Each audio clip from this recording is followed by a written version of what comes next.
Welcome to Lesson 7.9 of Ecom Entrepreneurs Academy. In this lesson, we'll take a look at how you can continually improve/test your Amazon product listing. It's important that you often check the performance of your product listing. There are two primary things to look at. Number one, traffic, which is basically the number of unique visitors to your product listing. Number two is conversion, which is basically the number of orders that you get divided by the number of unique visitors to your product listing. So fortunately, Amazon provides us with detailed reports so we can see how our product listing is performing in terms of both traffic and conversion. To access these detailed reports, and the specific one we'll be looking at in this lesson, you go to the Reports tab in your Amazon Seller Central account and then go to the Business Reports link in the dropdown. On the left sidebar, once you're in the Business Reports section, on the left sidebar, you can go under the Business Reports heading, and then under the By ASIN subheading, you'll see Detail, Page Sales, and Traffic. Go ahead and click on that.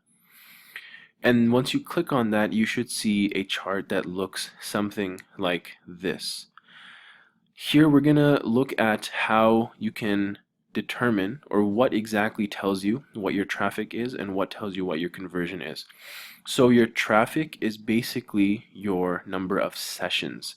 Sessions equals unique visitors, which means if someone, for example, visited your listing let's say 10 times during one day, that's still only one unique visitor because it's the same person. Okay, it's not, so your sessions wouldn't be 10, it would really be 1, because sessions refers to the number of unique visitors to your listing in a specific time period. The next thing we're going to look at, as I mentioned, is conversion, which is determined by looking at the unit session percentage. Your unit session percentage is your units ordered over the number of total sessions that you had. In this case, if we're looking at the chart that we're using for this example, the traffic reached to our specific product listing is 868. Okay, that's the number of sessions, so that's our traffic number. Over the period of 30 days, we had 868 unique visitors. Our conversion is the unit session percentage, which you can see is the second column from the right, unit session percentage. That's conversion. That's 7.95%. And the way that number is derived, again, you're taking 69, which is the total units ordered, over the number of total sessions, 868. Okay? Now, the ideal conversion that you want for your product listing is 15 to 20%. All right? Based on these numbers, based on the conversion rate of 7.95%, I know that for every 100 visitors to my listing, I will only get about 8 sales. All right, I hope that makes sense.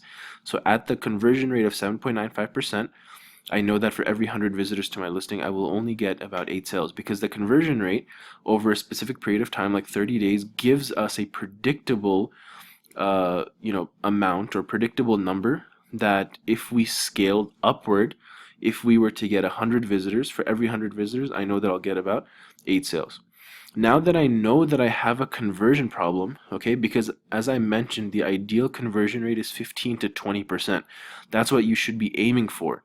So if I know that I have a conversion problem because my conversion rate is only 8%, I need to get it at least up to 15%, then I shouldn't send additional traffic to the listing until I fix the problem, until I fix the conversion problem. I need to increase my conversion rate, and then I can send additional traffic to the listing. What factors affect conversion? That's the question now. If we know that we have a problem with conversion, then we need to fix that problem. How do we fix it? We look at the factors that affect conversion and we work on those. What factors affect conversion? All the product listing elements, essentially. So that includes the images, whether it's the quality of the images or the kinds of images. It could also be the number of images. You should use as many images as possible. Every Amazon product listing has a possible 9 total images. If you're only using 3 of those, that might be the reason. So you want to increase that. The title, the bullets, the description, the price, Okay, so that's another product listing element that a lot of times people overlook, right? Is your price maybe too high? Maybe your price is too low, right? If your price is too high, then people are gonna not be willing to pay for your product. If your price is too low, people may think you're just a low quality, seller, or you have a low quality product. So that sometimes also affects your conversion, and you can, of course, test it out. And then the final one is reviews. Maybe you don't have enough reviews, or maybe your reviews are not good enough. Maybe they're not quality reviews. All right, so every one of these 6 elements on the product listing affects your conversion. Only change one of the product listing elements at a time. Note the date on which you make the change, and in 2 weeks, check the report again and make sure to change the date range to the last 2 weeks, okay? It's very important that you only change one of the product listing elements. That's because if you change, let's say, the title as well as the images, and you have an increase in your sales, how are you supposed to know which of those changes resulted in that increase in sales? Okay, so that's why you should only change one of the product listing elements at a time. Make sure that you note the date on which you made that one change, and then wait 2 weeks and check that report again. Go back to the same report that I just showed you how to access, and make the date range the last 2 weeks and check out whether your conversion was affected or not, in a positive or negative way. Compare your previous conversion rate to the conversion rate during the past 2 weeks. So if my conversion rate for, when I pulled up the report for the past 30 days was 7.95%, look at what the current conversion rate is over the past 2 weeks since you made that one change to your product listing. Did your conversion rate improve, decline, or stay the same? If it improved, if my conversion rate went from 7.95% to 8.5% or to 9%, right? Then of course we want to keep that change. If it declined, if my conversion rate went from 7.95% to 7.5% or 7%, then of course undo that change. And finally, if it stayed the same, then you can do either. You can either keep that change or you can undo the change. It's up to you. Next, once you determine which of these 3 it falls in, follow the same process until your conversion rate improves.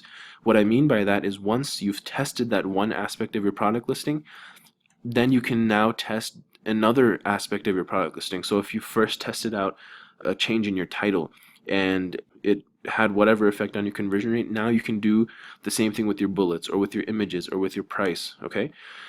Once your conversion rate is 15% at least, then you can begin focusing on traffic.